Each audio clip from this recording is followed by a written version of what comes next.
Today, at the evening, we have a debate, and the topic is: should governments focus more on GDP growth or income inequality? What do you think?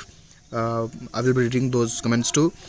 So we have to examine the central. It's a central tension in economic policy, whether nations should prioritize increasing overall economic output or reducing disparities in income distribution. This debate is hinged on competing theories about how economies develop, the role of government intervention, and the long-term societal impact of inequality. Now, if we are going to breaking down this question for self-understanding, then the core components of this question is the GDP growth. And what is GDP growth? It's the expansion of nation's total economic output measured through gross domestic product. It reflects aggregate income, production, consumption, and using the proxy for economic health and living standard. Now, the second thing which the question focus on is the economic inequality. The degree to which income is distributed evenly across a population. High inequality means wealth is concentrated among a small group, while greater equality implies a more balanced distribution among the member of a village, a society, a nation, among the citizens. Now, it is not a tension of the contemporary era only. It's a historical debate from the ancient time, then the medieval time, and now again in the modern time too. Historically, policymakers and economists have debated whether their goals are complementary or conflicting. Now, the traditional economic model, that was Okun's leaky bucket theory, that was arguing that there is a trade-off between these two. The relationship is of trade-off. They suggested aggressive redistribution to reduce inequality that can dampen incentives for investments and innovation, slowing GDP growth. Conversely, the growth-focused policies, example deregulation, tax cuts, that may widen inequality by disproportionately benefiting capital owners. So now the argument was, if the government is reducing inequality, that will incentive for investment and innovation, and that will slow GDP growth. If the government is growth focusing policies, that may widen inequality, disproportionality by capital owners. So, and again, there was a synergic argument, like modern research emphasizes that extreme inequality harms long-term growth by limiting human capital development and stifling aggregate demand and fueling social unrest. For example, IMF study shows that reducing inequality can extend growth phases by up to 33% in advanced economies. Now, it also depends on the contextual factors, like whether the nation is a developing economy or that is an advanced economy. So, for the developing economies, the countries generally try to prioritize GDP growth, that is critical to lift population out of absolute poverty.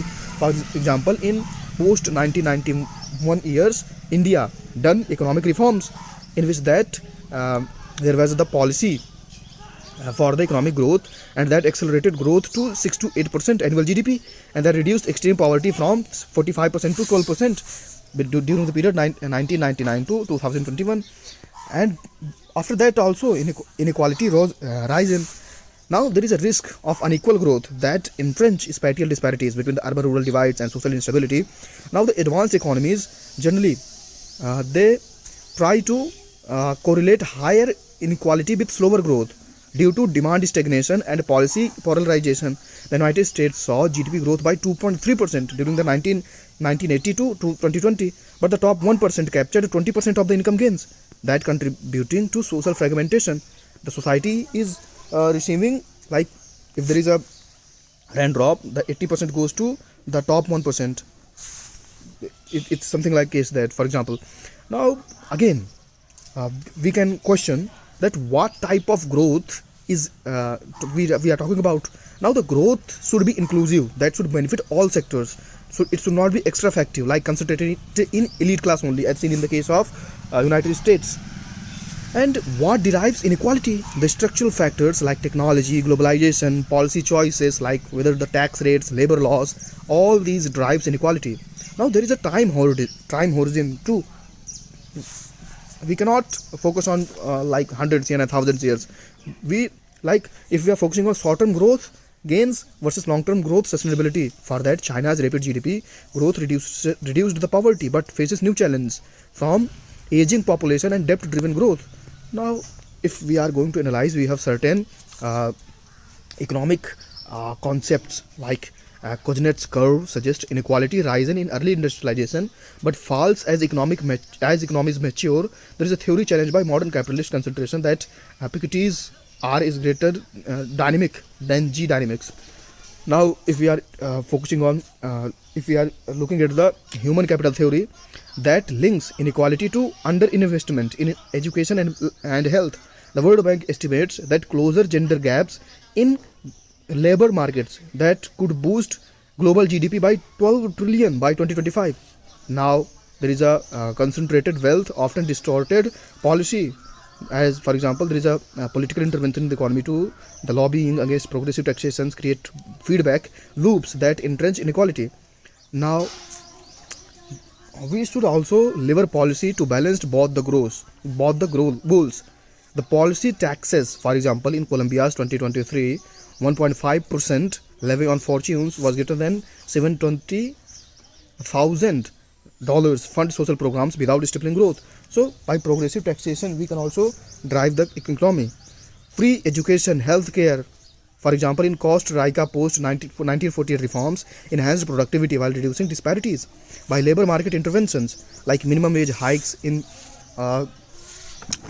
Germany's 2015 policy raised income for 4 million workers without increasing unemployment. Now, there was a question also reframing the question. If we are going to reframe the question, it's a good question. I like the question. The dichotomy between GDP growth and income inequality is increasing. It is seen as false. Instead of focusing, we should be inclusive growth strategies. For example, the channel economic expansion into poverty reduction in the Vietnam Dome I reforms. We can use redistribution to sustain demand and innovation. Nordic models high taxes paired with robust social safety nets. Now, if we are addressing structural barriers like gender discrimination and lack of financial access, ultimately the question challenges governments to view growth and equity as interconnected pillars of sustainable development, requires context-specific policies, mixes rather than universal prescription. Okay.